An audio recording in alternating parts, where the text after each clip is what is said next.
شفاعة وهذا مطلبي يا نبي. Assalamualaikum warahmatullahi wabarakatuh. Alhamdulillah rabbil alamin. Wa bihi nasta'inu ala umuri dunya waddin wa ala alihi wa ashabihi ajma'in. Amma ba'd. Liridha'illahi ta'ala wa li syafa'ati rasulillah wa bi karamatil awliya ila yaumil qiyamah wa bi karamatil ulama'il amilin wal musannifin wal musallamin wal mufassirin wal muhaddithin wal mujtahidin Imam Hanafi, Imam Maliki, Imam Syafi'i, Imam Ahmad bin Hanbal, thumma ila jamil ulama sufiyatil muhaqqiqin khususan ila hadrati sayyidin Syekh Abdul Qadir Jilani qaddasallahu sirruhum al-azim silma malalim ala Syekh Hasan Sadri min tariqati Sadri wa silma malalim ala Abdul Hamid Muhammad bin Muhammad al-Ghazali wa usulihi wa furu'ihi wa silsilatihi wal akhidin anhum khususan Sayyidina Syekh Muhammad Asnawi wa Sayyidina Syekh Ahmad Syari wa Sayyidina Slamet Kadhi wa Sayyidina Syekh Muhammad Nawawi Tanahara Ya Abu Abdul Karim Tanahara Khatib Sandat Thumaina khususan Musnif al-Malif Hadal Kitab Al-Syekh Al-Imam Al-Alim Al-Masih Zainuddin bin Abdul Aziz Al-Malik Bari wa Syekh Imam Al-Alim Al-Masih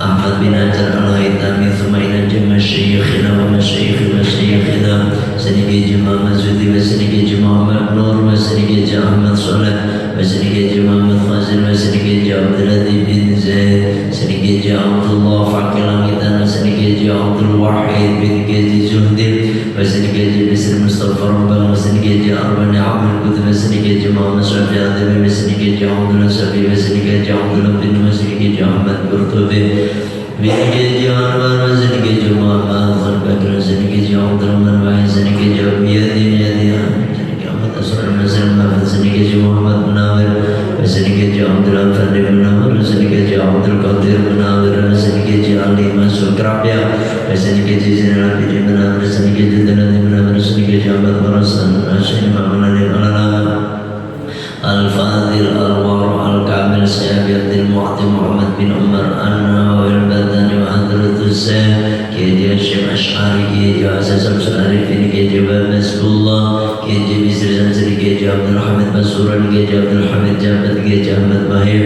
Widang Tuban Kiai Asy'ari Babat Rahman Syiddat Jadul Kubra Bahasa Qur'ani Imam Maimun Zubair Kiai Abdul Karim dari Imam Muhammad Najibuddin Abdul Qadir bin Muhammad Munawir Allahumma anfa'na bi ulumihim wa karumatihim wa asrarihim wa an'amta 'alaina ya Allah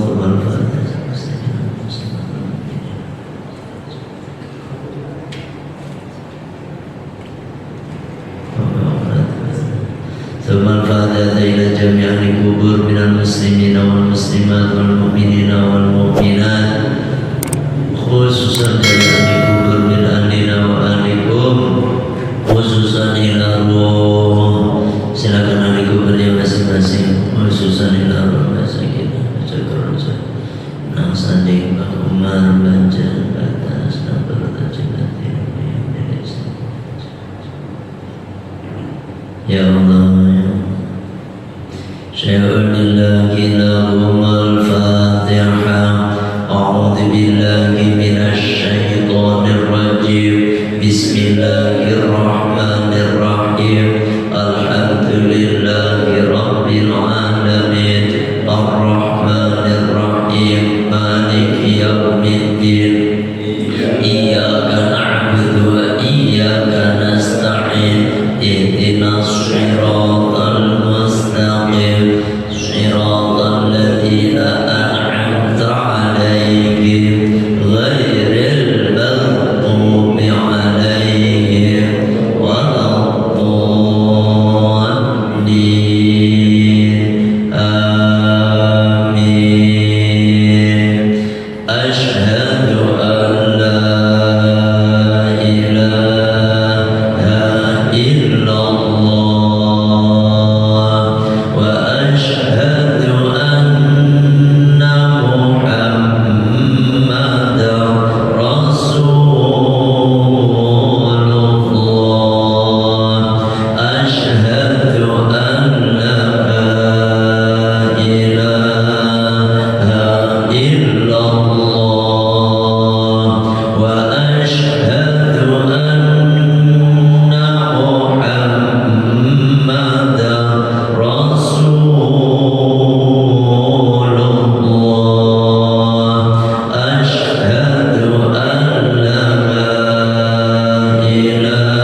Alhamdulillah.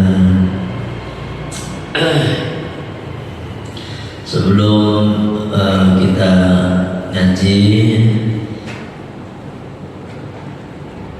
terlebih dahulu masih momen di bulan Syawal, kita saling memaafkan. Saya atas nama pribadi mohon dibukakan pintu maaf yang sebesar-besarnya.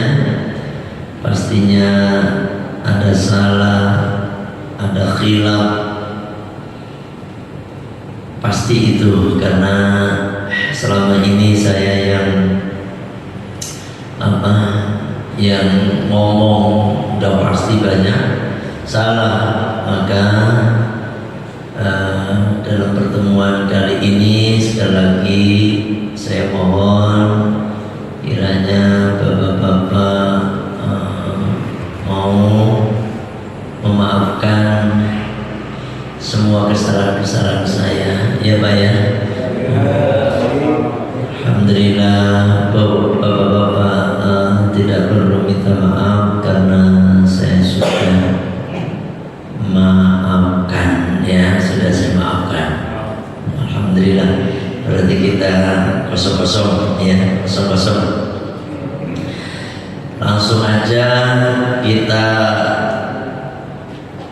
langsung ngaji ya, biar cepat ngajinya kita nih. Karena perlu bapak-bapak ketahui bahwasanya bapak saya udah sepuh, berkali-kali saya sampaikan. Bahkan kemarin itu saya ya kurang lebih 2 minggu nungguin bapak di rumah sakit ya. Baru Kamis kemarin saya pulang ke Cikarang ya, pulang ke Cikarang. Bahkan malam ini masih banyak yang mau bertamu ke rumah dari majelis-majelis taklim, dari masjid musola. Cuma kalau nurutin terus itu gak ngaji-ngaji nantinya, ya kan? Makanya bahkan dari Pak Waryo udah minta ngaji kemarin sebenarnya pas saya masih nungguin bapak di rumah sakit. Makanya malam ini dan kemarin saya bilang insya Allah minggu depan kita ngaji Pak gitu. Makanya saya memenuhi janji saya, malam ini kita mulai ngaji di An-Nur Villa ini ya. Alhamdulillah. Sekarang kita lanjutkan sampai mana kemarin, sampai masih berkenaan dengan syarat sahnya wudhu ya, syarat sahnya wudhu. Sekarang yang kelima. Yang kelima ini merupakan syarat sahnya wudhu yang terakhir sebelum kita akan membahas tentang fardu wudhu. Sebagaimana kata musannif, wa qamisuha, adapun syarat sahnya wudhu yang kelima, dukhulu waqtin, yaitu masuknya waktu lidaimi hadatsin, bagi orang yang tetap hadasnya atau langgeng hadasnya ya, langgeng terus menerus, kasalisin, seperti orang yang beser, wa mustahadhatin, lan orang yang istihadah, yakni yang keluar darah terus menerus. Kalau salisin ini orang yang kencing terus menerus. Wa yustaratu, dan disyaratkan lahu bagi daimul hadas aidon juga dzannu dukhulihi, yakni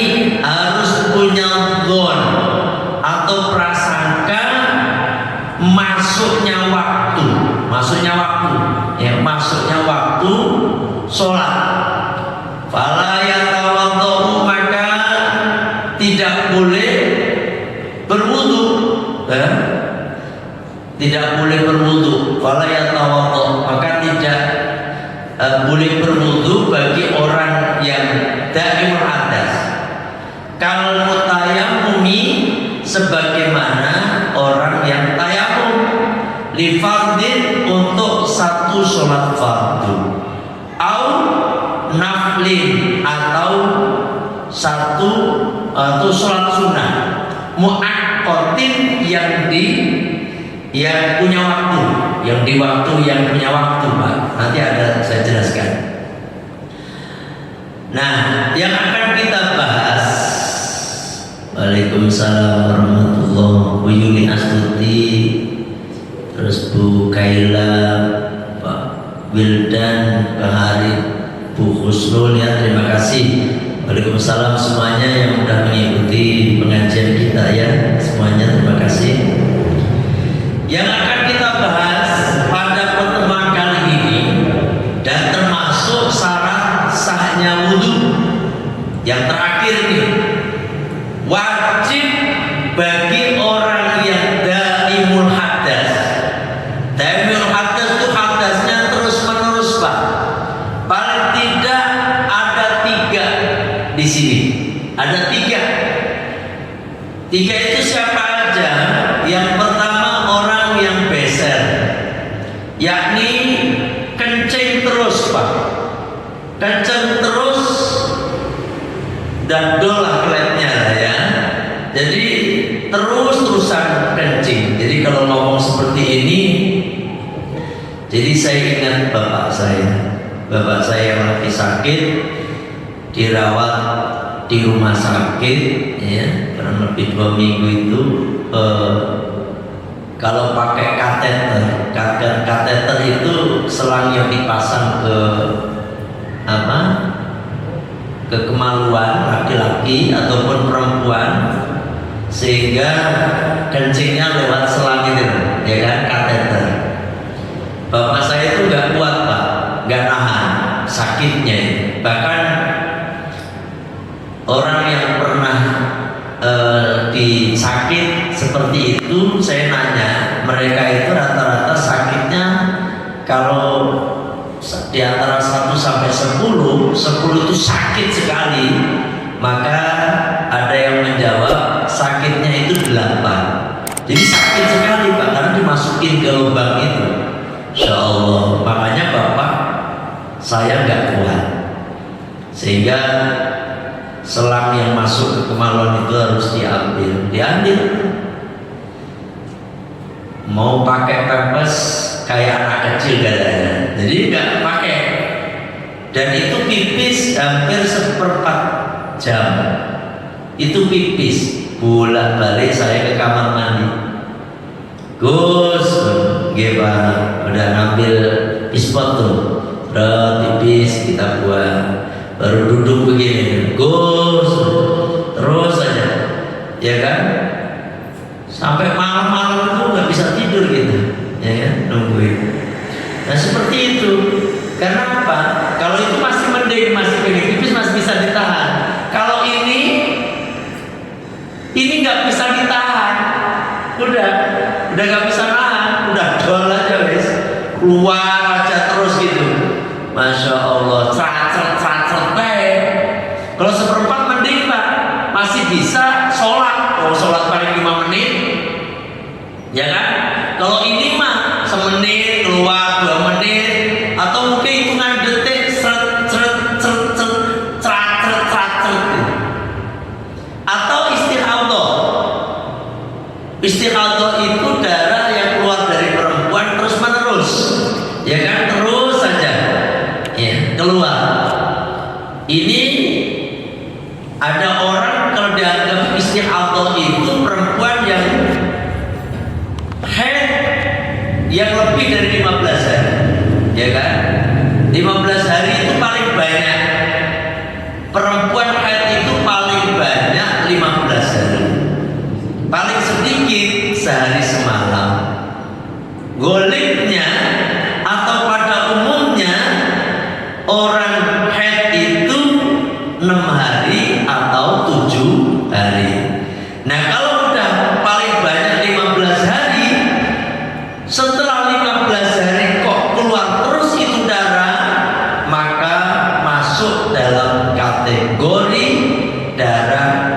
istihadhah. Ya, istihadhah artinya penyakit ini. Itu ada Pak, keluar darah terus. Itu yang kedua. Yang ketiga ada kentut terus. Nah, prat, tiap berapa detik itu pret. Ini juga dol ini, kelek belakangnya ini, ya kan? Nah, bagi ini kalau orang lagi tawaf, kalau prat ini, ya nggak apa-apa, ya kan? Terus kayak orang sholat, karena memang tawaf itu seperti mitrus sholat, seperti sholat. Jadi hukumnya sama. Sampai sholat, nih kalau timur atas ya, sholat nih, prat,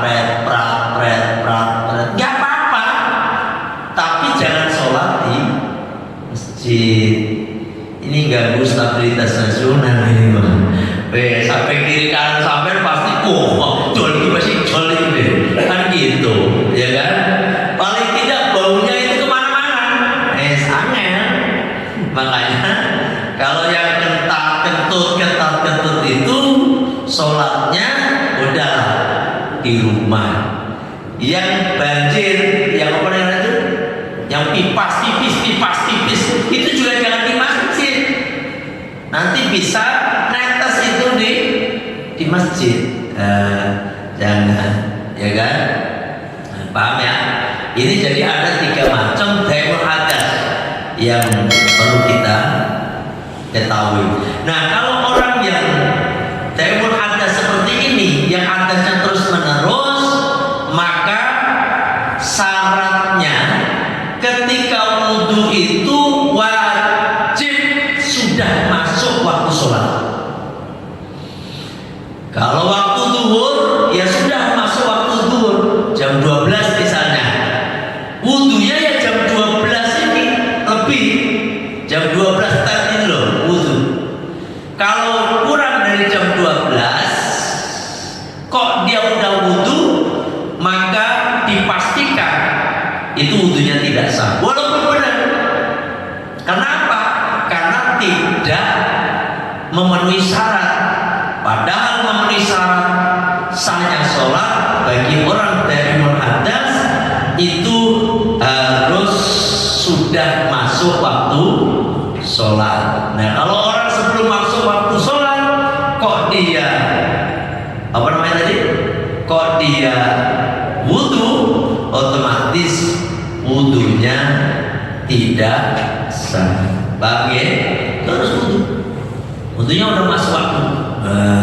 Nih, terus wa yustaratu lahu aidan, dan disyaratkan juga baginya yaitu daimul hadas apa dhannu dukhuli, dia harus punya don itu prasangka yang kuat bahwasanya waktunya itu sudah masuk benar.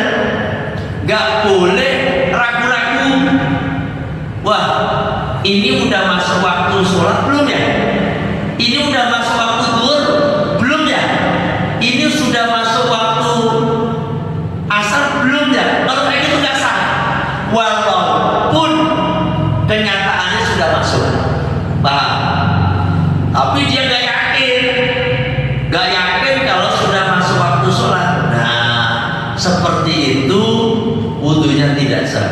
Makanya wajib hukumnya dan disyaratkan bagi orang yang hadasnya terus menerus itu harus punya dhon atau saka yang kuat bahwasanya masuk waktu sholat sudah masuk, ya kan? Kalau yang tahu maka tidak boleh wudhu dia sebelum masuk waktu sholat. Kal mutayamim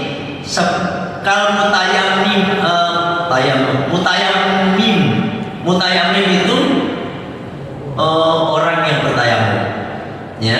Kal mutayamumi, ya, seperti orang yang tayamum. itu orang tayamum juga harus sudah masuk waktu sholat. Orang tayamum misalnya asar jam 3, terus dia tayamumnya jam 3 kurang, walaupun kurang 1 menit Pak, tayamumnya tidak sah. Mutayamum itu harus tayamum ketika dia sudah masuk waktu sholat. Lifatin, dan untuk satu sholat fardu, untuk satu sholat fardu. Jadi Pak, misalnya orang beser, orang yang tentu terus, orang yang istihadhah, ya perempuan yang istihadhah, kok dia wudu, kan udah masuk waktu sholat tuh, udah wudu, terus aja dia keluar, walaupun belum batal, terus nanti sholat asar, wajib hukumnya dia wudu lagi, ya kan? Wudu lagi. Orang tayamum juga begitu. Orang tayamum walaupun misalnya dia belum batal, udah masuk tayamum untuk sholat zuhur, kagak bisa dipakai untuk sholat asar. Jadi orang yang daimul hadas dan orang yang bertayamum itu hanya boleh dipakai untuk satu sholat fardu. Atau kalau untuk sholat sunnah boleh beberapa. Untuk sholat sunnah Pak. Makanya di sini au nafli mu'aqqatin atau sholat sunnah yang punya waktu. Jadi yang punya waktu, misalnya nyuwun sewu Pak, sholat duha. Sholat duha itu waktunya, ya, sholat duha itu waktunya kan waktu duha, ya kan? Jam berapa? Ya kan ada waktunya. Misalnya waktu duha itu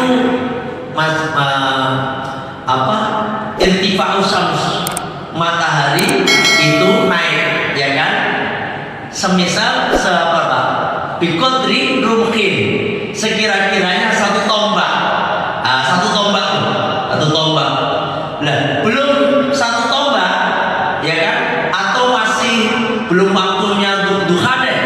Terus dia wudu untuk sholat duha, kagak sah duha. Paham ya?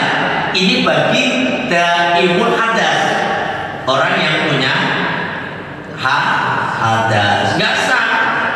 Itu harus nunggu waktu duha masuk waktu duha, dia baru berwudu. Paham ya? Terus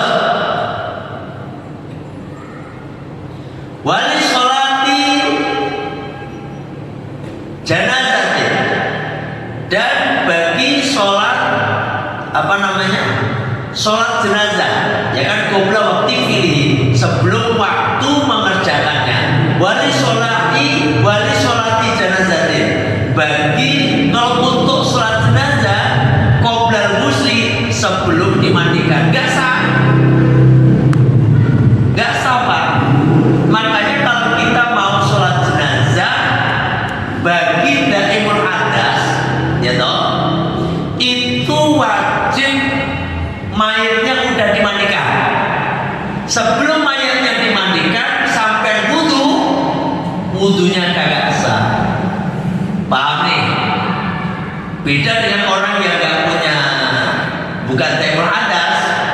Kalau kita kan wudu, sekali wudu dipakai untuk sholat apa aja boleh. Bahkan Imam Hanafi, beliau wudu untuk sholat isya sering dipakai, bahkan bukan sering, wudunya untuk sholat isya dipakai untuk sholat subuh. Itu Imam Hanafi dikisahkan beliau menjalankan itu selama 20 tahun Pak. Coba bayangin, Masya Allah, 20 tahun wudu untuk sholat isya dipakai untuk sholat subuh. Coba bayangkan. Artinya apa? Beliau kagak pernah tidur, zikir tiap malam. Kalau kita salam wes aneh, kita habis sholat maghrib kentut lagi, ya toh. Ini aja ada kan di antara bapak-bapak ini yang lagi ngaji begini batal, ada kan? Nggak usah ngomong, nggak usah. Ya kan? Padahal bagusnya itu kalau lagi ngaji begini posisi dalam keadaan suci, ya kan? Karena al-ilmu nur, ilmu itu cahaya, biar kita itu cahaya itu bisa masuk ke tempat yang bening. Nah kayak gini kaca ya kan. Hati itu juga begitu Pak. Kalau dalam keadaan bersih, suci itu ilmu gampang masuknya gitu. Tapi bukan berarti terus sekarang masuk pada wudhu gak usah, ntar aja ya kan. Paham nih paham? Nah, kita bata-bata. Itu dibayangkan Imam Hanafi selama 20 tahun wudhunya untuk sholat isya itu dipakai untuk sholat subuh, itu menunjukkan mereka para ulama itu luar biasa, ya kan? Bahkan Imam Syafi'i juga Pak. Waktu Imam Syafi'i itu bertamu ke Imam Ahmad bin Hanbal, ya kan? Itu muridnya Imam Ahmad bin Hanbal itu komplain bahwasanya itu udah keburu, kan nggak tahu itu Imam Syafi'i, ya kan? Muridnya nanya itu kan karena apa? Imam Syafi'i itu kalau sholat subuh nggak pernah wudhu, dilihatnya. Saya nggak pernah melihat itu orang, ya kan? Tadi nggak pernah itu Imam Syafi'i itu nggak pernah ngelihat kalau sholat subuh kok wudhu. Ini kemana nih? Ajaran apa gitu kan? Kasih penjelasan bahwasanya beliau memang nggak wudhu karena memang apa namanya? Wudhunya waktu isya tadi masih. Sampai juga bisa Pak. Belum berarti gak tidur, ya seperti itu loh ulama. Sampai tidur begini kan gak batal loh. Duduk begini loh. Duduknya apa, tidurnya itu sambil duduk. Bahkan ada ulama itu tidurnya itu apa namanya? Dia kepalanya dibantali pakai pulpen. Pulpen kan gender gitu loh Pak. Jadi kalau itu bangun langsung ngarang lagi, biar gak nyenyak tidurnya. Masya Allah. Kalau kita wes angel batal belum sampai ngiler-ngiler ya kan.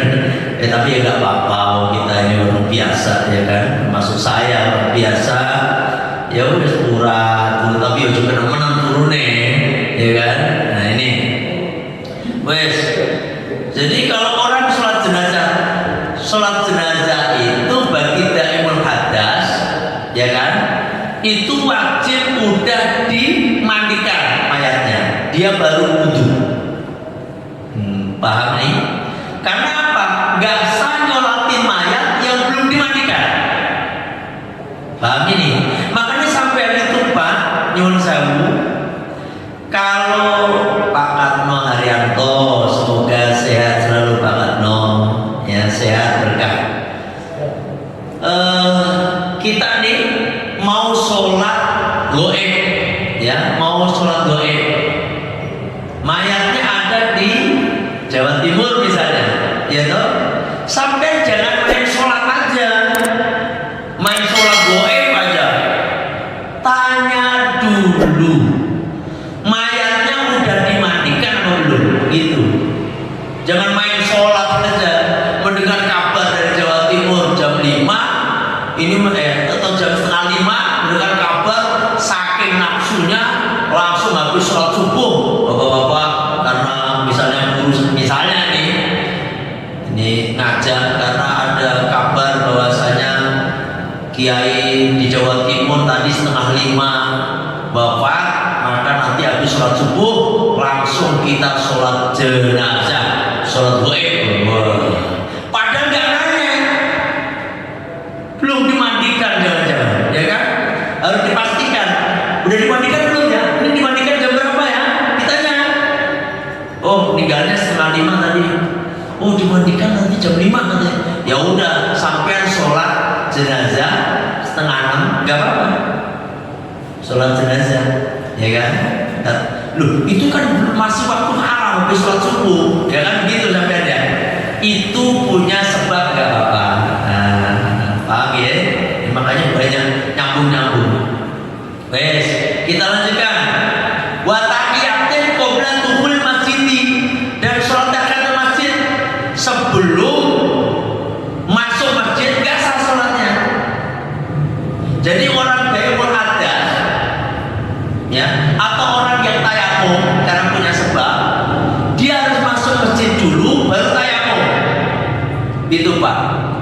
paham? Kalau mau sholat tahiyatul masjid. Kalau Daimul Hadas, dia masuk masjid dulu, baru wudu. Itu Daimul Hadas. Sebelum masuk masjid, nggak boleh tuh sampai belum masuk masjid nih, terus wudu. Daimul Hadas nih, orang yang kencing terus tadi, nggak sah wudunya. Dia harus masuk masjid, terus diganti celananya, ya kan, pempesnya, kalau dia pempesan terus dia wudu. Sampai segitunya kan, ya kan? Itu fikih diatur, nggak boleh sembarangan, ya kan? Makanya masya Allah, berkenaan dengan fikih ini memang panjang, ya kan? Warwatibi dan sholat rawatib, ya kan, sholat rawatib. Al-mutaakhirati yang diakhirkan qabla fi'lin qabla fi'lil fardhi. Nah, ini juga dipastikan sholat rawatib yang diakhirkan badiyah. Ini harus dipastikan dulu bahwasanya sholat fardu itu udah dijalankan. Kalau menjalankan sholat badiyah sebelum sholat ini saya cepat kali, ya nggak apa-apa, ya, yang penting kita tambahin. Jadi seperti itu intinya. Sholat badiyah ya harus sholat, misalnya badiyah isya. Sholat badiyah kan cuma ada 3 toh. Sholat badiyah itu cuma ada 3. Badiyah zuhur, badiyah maghrib, badiyah isya. Ya cuma 3 itu. Dipastikan sholat fardunya udah sah dulu. Kalau nggak sah, nggak boleh. Itu bisa nggak sholat badiyah nggak sah? Bisa. Misalnya habis sholat isya, terus sampean sholat badiyah. Sholat badiyah. Setelah sholat badiyah, imamnya ngadep ke makmum. Mohon maaf bapak-bapak, ternyata tadi saya sholat belum wudu bapak-bapak. Begitu, belum wudu imam. Angel. Padahal udah habis sholat. Batal nggak sholatnya makmum? Batal nggak sholatnya makmum? Batal. Udah tahu imamnya kok nggak sah kok. Kalau kita pun udah tahu nih, imamnya kagak sah sholatnya tadi loh, gara-gara gak punya wudu, main sholat aja. Sampai otomatis makmum nggak sah juga wudunya.